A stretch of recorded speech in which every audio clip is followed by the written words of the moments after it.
think one of the problems with a lot of movies today, even independent films, is they're making these movies that try to appeal to everybody.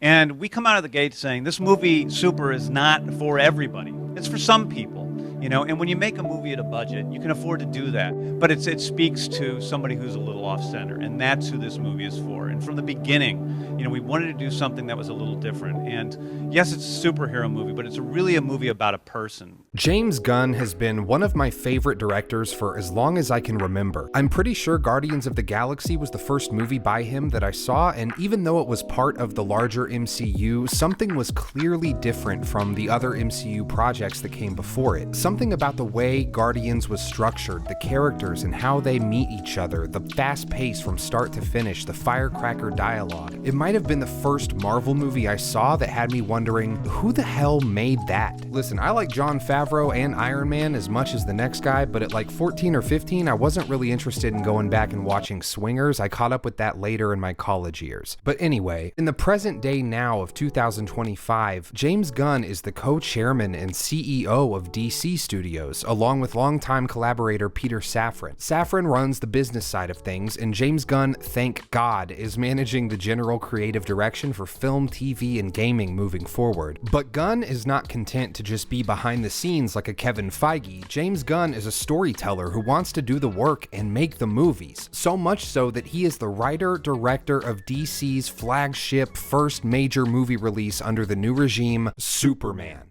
Superman has the potential to be the biggest movie of the year, and if it's successful, could usher in a new gold or silver or bronze, whatever you want to call it, era of superhero movies. When Guardians 1 came out in 2014, James Gunn had two previous movies available for me to go watch. The first was Slither, a horror comedy that people still love and I hear people talk about to this day. I love Slither a lot too, and I still have the Blockbuster DVD case in my collection on my bathroom wall. Don't believe me? Check it out, look.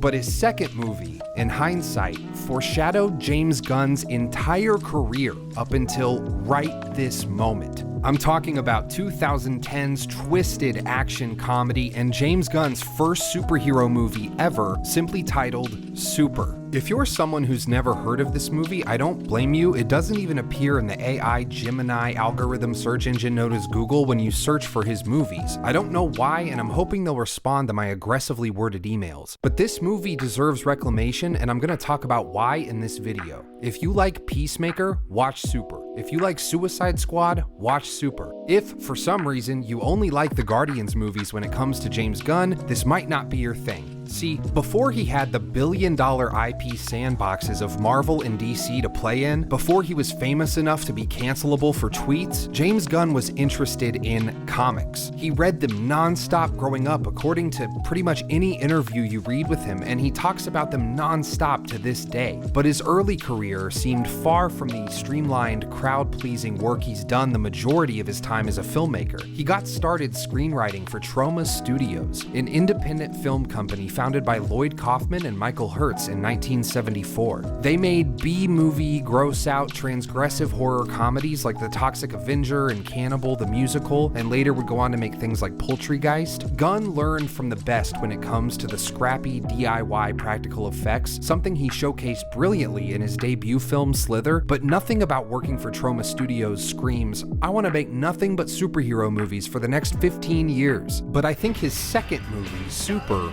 really does scream that. Super is about Frank, a timid and weak man who loses his wife Sarah to a drug dealer played by Kevin Bacon. After a vision from God and being inspired by the Holy Avenger, which is sort of a Bible Man parody, he becomes the Crimson Bolt, a vigilante in a red costume brandishing a pipe wrench. He deals out justice to all forms of crime, from child trafficking to cutting in line, bars. He does this all with the primary objective of getting Sarah back and building up his confidence. Along the way, he recruits Libby, a comic book store employee played by Elliot Page, who becomes obsessed with the Crimson Bolt and wants to help in any way they can. The two begin to fight crime and plan their attack on Kevin Bacon's estate to retrieve Sarah by any means necessary. The premise might sound relatively innocent, but Super is interested in subverting just about every trope the superhero genre usually contains. Super is exploring the darker side of superheroes and vigilantism, but it's wrapped up in a pretty hilarious script. The movie is sad at times, but never feels depressing or overly bleak. That's part of the dark comedy that's going on here. Frank and Libby commit some heinous crimes throughout Super, and we, the audience, are never really tricked into being on their side. James Gunn is so good at letting us into the internal space of his characters, and Super is no different. He's showing us the world through the lens of Frank, but then quickly shows us how Frank's actions are actually being perceived by the world around him. A good example, when a couple butts in line at the movies, Frank attempts to tell them to go to the back of the line because you don't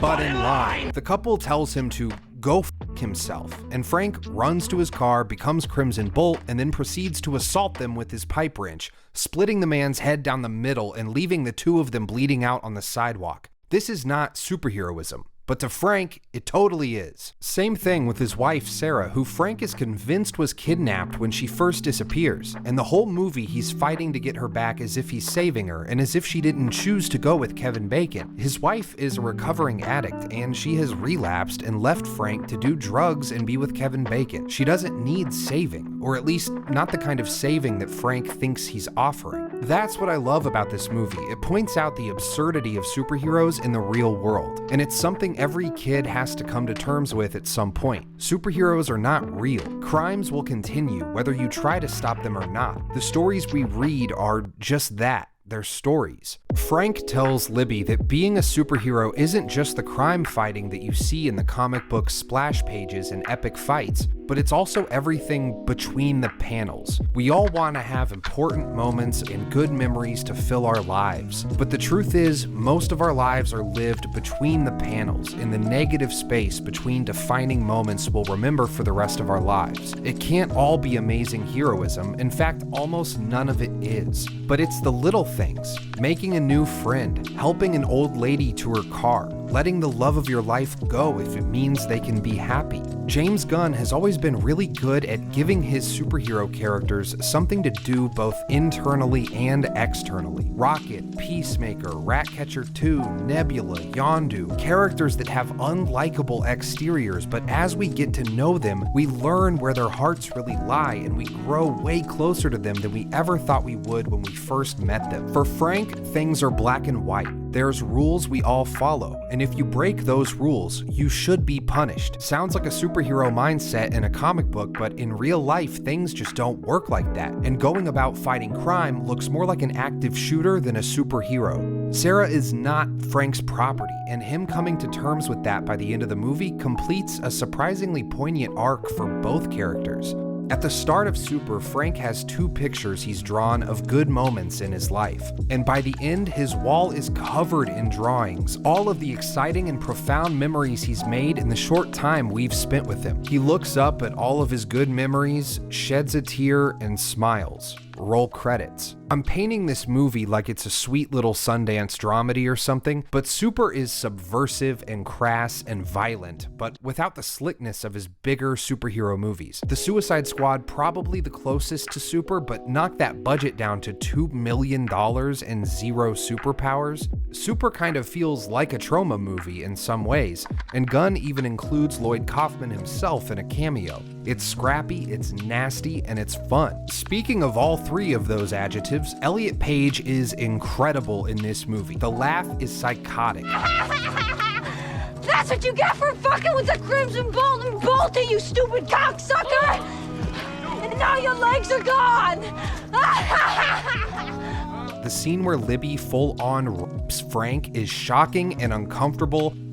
It's all gushy. Page's energy in this movie is unmatched and has to be seen to be believed. Kevin Bacon is playing an absolute sleazeball, and he's both hilarious and despicable as Jacques. Rainn Wilson is great too. This is probably his best work outside of The Office, and he thinks so too, according to the commentary track for this movie. They shot this in less than a month with a tiny budget and cast, and it sounded like a miserable time making it. But it's exactly what they wanted to make. There's almost nothing they shot that's not in the movie. The last thing I find so endearing about James Gunn is just his undying love love for not only his characters, but the friends that play them. Nathan Fillion was in Slither, in Super, and Guardians 3, and he'll be in Superman. Michael Rooker, his brother Sean Gunn, and many other actors appear in nearly all of his movies, whether micro-budget indies or massive blockbusters. And listening to the commentary track for Super, Gunn is constantly pointing out friends of his in certain scenes, praising them and highlighting what they did so well no matter what part they played, big or small. He also points out the grips and gaffers by name and talks about what made them great to work with and what they contributed. James Gunn is not concerned with the business of filmmaking, but filmmaking is an art form itself. And having someone who's such a fanboy and a nerd for this stuff sitting at the top of DC, in control of every creative decision, doesn't just feel like a good idea, but it feels